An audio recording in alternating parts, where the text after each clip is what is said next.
आपल्याकडे जे आहे ना त्याच्याबद्दल आपल्याला कृतज्ञ राहता आलं पाहिजे, नाहीतर आयुष्यात आपण कधीच समाधानी आणि सुखी होऊ शकत नाही. याचा अर्थ असा नाही की आपण काहीतरी मिळवण्याचं, काहीतरी कमावण्याचं स्वप्नच पाहू नये. स्वप्न जरूर पहा, त्याच्यासाठी धडपडसुद्धा करा, पण जे आपल्याजवळ आहे, जे ऑलरेडी आपल्या हातात आहे, त्याच्याबद्दल कृतज्ञ राहायला शिका. आयुष्यामध्ये सुख, समाधान, आनंद सगळं काही मिळेल. हॅलो वॉरियर्स, मी सुप्रिया आणि तुम्ही पाहत आहात वॉरियर ऑफिसर एज्युकेशनल प्लॅटफॉर्म. फक्त लढण्याची नव्हे, जिंकण्याची तयारी. एक खूप सुंदर गोष्ट आणखी एकदा माझ्या वाचनात आली आणि अर्थातच ज्या पद्धतीने नेहमी मी तुमच्यासोबत शेअर करते तशीच ही गोष्ट मला तुमच्यासोबत शेअर करायची आहे. जी गोष्ट तुम्ही रिलेट पण करू शकाल तुमच्या लाईफसोबत आणि तुम्हाला खूप काही शिकवून जाईल. म्हणजे इथून पुढे तुम्ही लाईफमध्ये कुठलीही गोष्ट घडली, चांगली असो वा वाईट असो, तुम्ही सावध राहाल. म्हणजे आपण असं म्हणतो ना की ही वेळही निघून जाईल, हे वाक्य नेहमी स्वतःला सांगा. ज्यावेळेला एखादं यश मिळेल, ज्यावेळेला खूप आनंद मिळेल, त्यावेळेला अगदीच म्हणजे पाय जे आहेत ते हवेत जाऊ देऊ नका, जमिनीवरती राहा आणि अपयशाने असेही खचून जाऊ नका किंवा असेही पडू नका की पुन्हा उठता येणार नाही. तसंच काहीसं एका बिल्डिंगचं काम सुरू असतं. खूप उंच बिल्डिंग असते, 20-25 मजल्यांची इमारत असेल ती. आणि त्याचा जो मॅनेजर असतो तो वरच्या बाजूला असतो. बिल्डर म्हणूयात आपण, तो वरच्या मजल्यावरती असतो आणि बिल्डिंगच्या खाली उभ्या असलेल्या एका वर्करला, एका कामगाराला त्याला बोलवायचं असतं, काहीतरी काम सांगायचं असतं. तो वरच्या मजल्यावरून आवाज देत असतो, पण जसं की काम सुरू असतं आणि तो कामगार खूपच खाली असतो, त्यामुळे त्याचं लक्ष जात नाही की वरून बिल्डर आवाज देतोय. मग तो बिल्डर विचार करतो की याचं लक्ष नाही आहे आपल्याकडे, आपण याचं लक्ष वेधून घेण्यासाठी काहीतरी केलं पाहिजे. तो बिल्डरवरून 10 रुपये खाली फेकतो.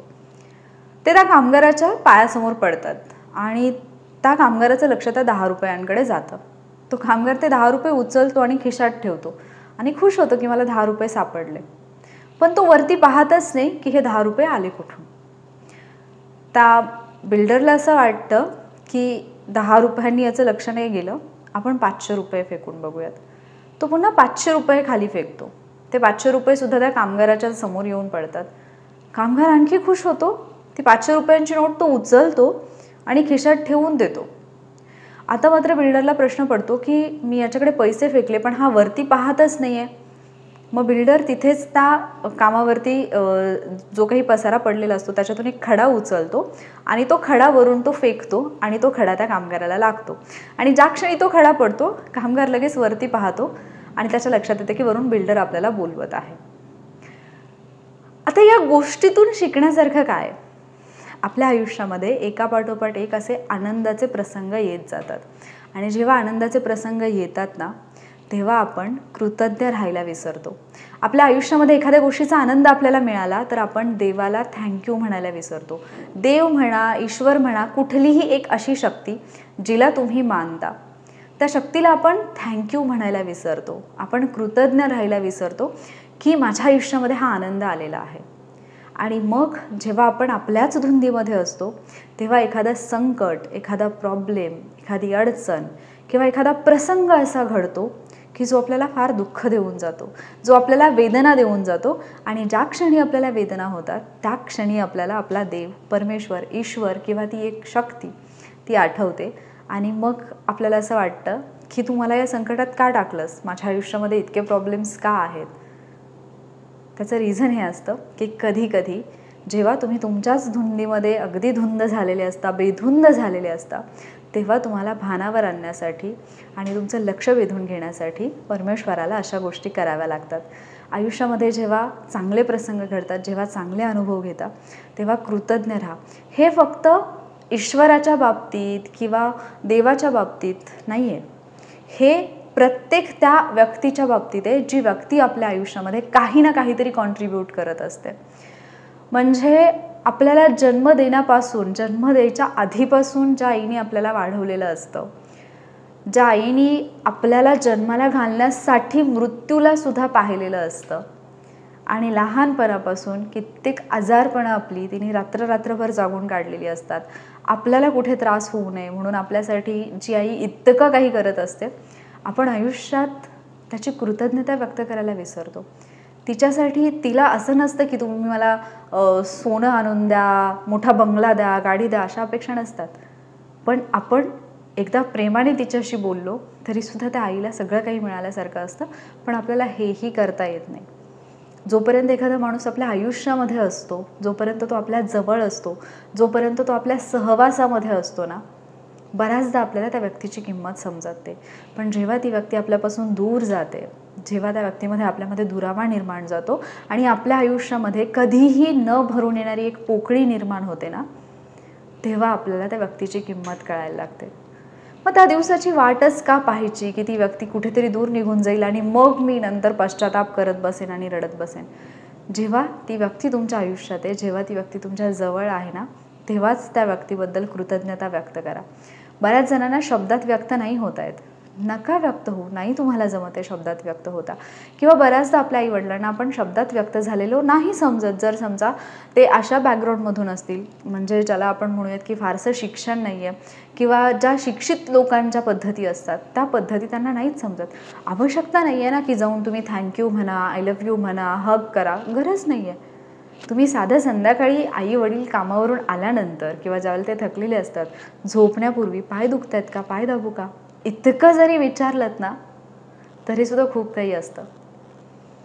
सो आयुष्यामध्ये जे पण तुम्हाला काही मिळालं आहे त्याच्यासाठी कृतज्ञ राहायला शिका. मी पाहिले तसे लोक ज्यांच्याकडे भरभरून आहे, सगळं काही दिलं आहे, पण मानसिक समाधान नाही आहे. ना ते स्वतःला खुश ठेवतात, ना ते आपल्यासोबत म्हणजे त्यांच्यासोबत राहणारे जे इतर लोक आहेत त्यांना खुश राहू देतात.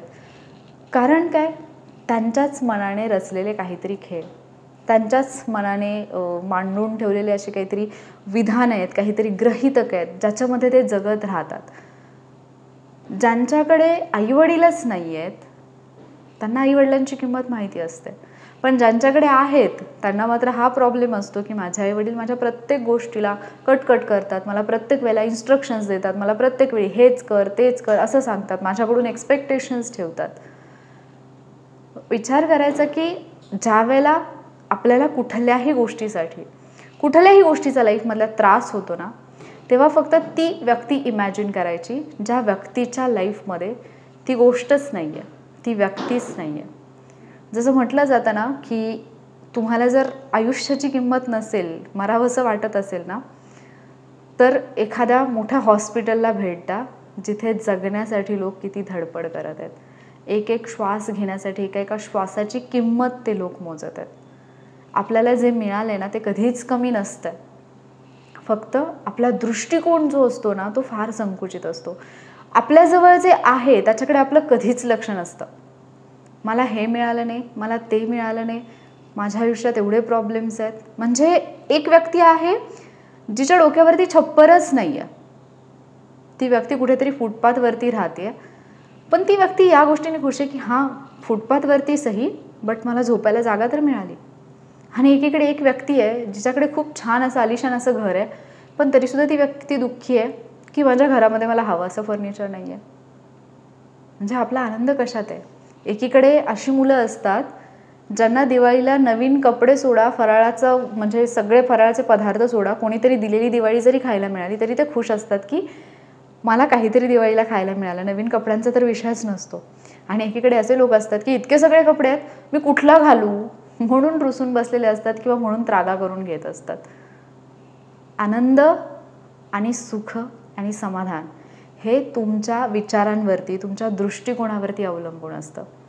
मी काही फोटोज शेअर केले होते, मला पॉसिबल झालं तर मी या व्हिडिओमध्ये नक्की ॲड करेन की म्हणजे काही लोक असतात ज्यांच्याकडे अगदी छोटासा एक तंबू किंवा एक छोटीशी झोपडी आहे, समोर दारात 3 विटांची चूल, 3 दगडांची चूल आहे, नवीन साडीसुद्धा नाही आहे, पण एक ब्लाऊज पीस अडकवून गुढी उभारलेले लोक पाहिलेत मी. एक छोटंसं छप्पर जिथे माणसाला बसायला सुद्धा जागा नाही आहे, म्हणजे 2 ते 3 माणसं पण बसू शकणार नाही आहेत, पण त्या छोट्याशा छपरामध्ये गौरी गणपतीचा सण साजरा केला जातो. मी अशा ठिकाणी भेटही देते, अशा ठिकाणी मी वेळही घालवते. त्याचं कारण हे आहे की तुम्हाला कळलं पाहिजे की जग काय आहे, आयुष्य काय आहे, आयुष्यामध्ये किती गोष्टी आहेत. ज्या माणसाला आनंदी राहायचं आहे, ज्या माणसाला समाधानी राहायचं आहे ना, तो माणूस कुठल्याही सिच्युएशनमध्ये समाधानी राहतो. म्हणजे जेव्हा खूप कंटाळा येतो ना, मी हे मागे पण काही व्हिडिओजमध्ये इव्हन व्हॉइस चॅट सेशन्समध्ये बोलले, जेव्हा खूप कंटाळा येतो, जेव्हा खूप आळस येतो आणि असं वाटतं रे काय वैताग आहे माझ्या लाईफमध्ये, काय एवढं दुःख आहे, तेव्हा फक्त सहज बाहेर एक फेरफटका मारून यायची, कुठेतरी कडक दुपारच्या इतक्या कडक उन्हामध्ये जिथे आपण बाहेर नजरही नाही टाकू शकत, म्हणजे बाहेर पाहिलं तरी आपल्या डोळ्यांना त्रास होईल, इतक्या कडक उन्हामध्ये कुठला तरी कामगार, एखादा मजदूर, कुठला तरी गवंडी त्याचं काम करत असतो. का? कारण त्याला संध्याकाळी स्वतःचं आणि स्वतःच्या कुटुंबाचं पोट भरायचं असतं.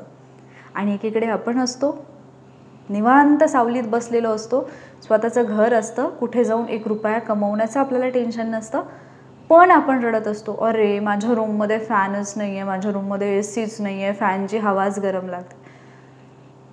काय आहे जगामध्ये ना बाहेर ते पहा एकदा. तुम्हाला तुमच्याजवळ काय आहे ना त्याची किंमत कळेल. जेव्हा जवळची एखादी व्यक्ती हरवते तेव्हाच त्या व्यक्तीची किंमत कळते. जेव्हा हातातून एखादी गोष्ट सुटून जाते तेव्हाच त्या गोष्टीची किंमत कळते. जोपर्यंत ती गोष्ट आपल्याला 24/7 अवेलेबल असते ना, तोपर्यंत त्या गोष्टीची आपल्याला किंमत नसते. आणि ज्या क्षणी ती गोष्ट आपल्या हातातून सुटते त्या क्षणी आपल्याला कळतं, अरे ही गोष्ट माझ्या लाईफमध्ये खरंच इतकी इम्पॉर्टंट होती. पण जोपर्यंत ती जवळ होती तोपर्यंत मला कधीच कृतज्ञ नाही राहता आलं. तुमच्या आजूबाजूला असणाऱ्या प्रत्येक व्यक्तीच्या बाबतीत आणि प्रत्येक गोष्टीच्या बाबतीत, ती सजीव असो निर्जीव असो, कृतज्ञता व्यक्त करायला शिका. ही कृतज्ञता तुम्हाला इतकं समाधान देऊन जाते ना आणि इतका आनंद देऊन जाते ना की जो करोडो रुपये खर्च करून तुम्हाला मिळत नसतो. सो कृतज्ञ राहायला शिका. आजच्या व्हिडिओमधून मला हेच तुमच्याशी शेअर करायचं होतं. मला आशा आहे की आजचा हा विचार आणि आजची ही स्टोरी तुम्हाला नक्कीच आवडली असेल. याच्याबद्दल तुमचं मत काय आहे हे सुद्धा मला कमेंट बॉक्समध्ये न विसरता सांगा, कारण तुमचं मत, तुमची कमेंट माझ्यासाठी फार महत्त्वाची असते. तुमचा फीडबॅक माझ्यासाठी फार महत्त्वाचा असतो. व्हिडिओ आवडला असेल, विचार आवडला असेल तर व्हिडिओला लाईक आणि शेअर करायला विसरू नका. आणि असेच व्हिडिओज मी आपल्या प्लॅटफॉर्मच्या माध्यमातून घेऊन येत असते. सो जर तुम्हाला हे व्हिडिओज आवडत असतील तर आपल्या चॅनलला सबस्क्राईब नक्की करा. लवकरच भेटूयात पुढच्या व्हिडिओमध्ये. थँक्यू.